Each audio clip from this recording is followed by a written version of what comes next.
السلام عليكم. لا تنسوا الاعجاب بالفيديو والاشتراك في القناة تشجيعا لنا لنستمر بنشر المزيد ان شاء الله.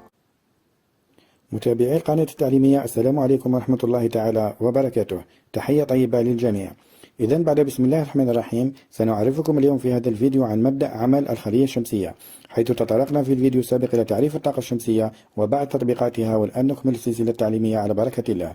سأستعمل اللغتين الفرنسية والعربية، وذلك حتى يتسنى للجميع الاستفادة من هذه الدروس. Premièrement historique، أولا تاريخيا. l'effet photoélectrique أو التأثير الكهروضوئي.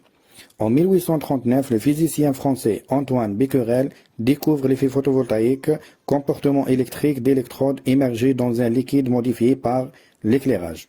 في عام 1839 اكتشف الفيزيائي الفرنسي أنطوان بيكوريل التأثير الكهروضوئي، السلوك الكهربائي للأقطاب الكهربائية المغمورة في سائل معدل بالإضاءة.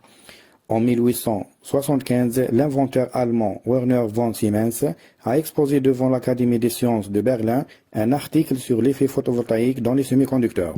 في عام 1875 عرض المخترع الألماني ويرنر فون سيمنز أمام أكاديمية برلين للعلوم مقالا عن التأثير الكهروضوئي في أشباه الموصلات. En 1886, l'effet photoélectrique a été compris et présenté par le physicien allemand Heinrich Rudolf Hertz. Une plaque de métal étant soumise à une lumière émettra des électrons. في عام 1886 تم فهم التأثير الكهروضوئي وتقديمه من قبل الفيزيائي الألماني هنريك رودولف هيرتز، وهو عبارة عن صفيحة معدنية تتعرض لضوء تنبعث منها الإلكترونات. En 1905, le physicien américain d'origine allemande Albert Einstein expliquer le phénomène photoélectrique en introduisant la notion du photon.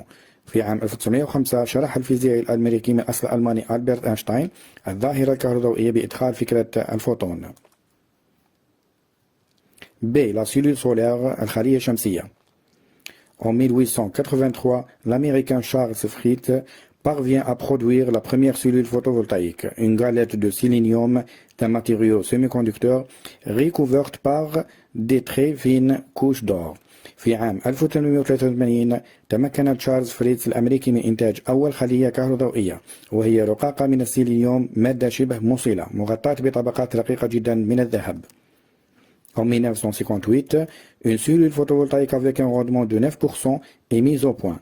Les premiers satellites Vanguard alimentés par des cellules photovoltaïques sont envoyés dans l'espace. في عام 1958 تم تطوير خلية كهروضوئية بكفاءة 9%، حيث تم إرسال أول قمر صناعي فانغارد مدعومة بالخلايا الكهروضوئية إلى الفضاء. Deuxièmement, principe de la cellule solaire. ثانيا، مبدأ عمل الخلية الشمسية. A. Type de matériaux solides. أنواع المواد الصلبة. Les matériaux solides peuvent être classés en trois groupes qui sont. يمكن تصنيف المواد الصلبة إلى ثلاث مجموعات وهي: Premièrement, les isolants, العوازل. C'est un matériau isolant qui ne laisse pas passer l'électricité, par exemple le bois, le plastique, le verre. هي مواد عازلة لا تسمح للكهرباء المرور من خلالها، مثال الخشب، البلاستيك، الزجاج. Deuxièmement, les conducteurs. ثانيا، النواقل أو الموصلات. C'est un matériau qui laisse passer le courant électrique, par exemple le fer, le cuivre, le zinc. هي مواد تسمح بمرور التيار الكهربائي من خلالها، مثال الحديد، النحاس والزنك. Troisièmement, les semi-conducteurs, أشباه الموصلات أو أنصاف النواقل. Ce sont des matériaux semi-conducteurs, mais l'intensité de leur conductivité peut être augmentée. Par exemple, le sélénium, le germanium. هي مواد شبه ناقلة للكهرباء، لكن يمكن زيادة شدة الناقلية لديها، مثال السيليكون، الجرمانيوم. B. Définition de la cellule photovoltaïque. تعريف الخلية الكهروضوئية. La cellule photovoltaïque est le composant électronique semi-conducteur qui est constitué d'un panneau solaire photovoltaïque et qui est exposé à la lumière qui va produire de l'électricité. الخلية الكهروضوئية هي المكون الإلكتروني لأشباه الموصلات الذي يتكون من الألواح الشمسية الكهروضوئية والذي ينتج الكهرباء عند تعرضه للضوء. Information importante. معلومات مهمة.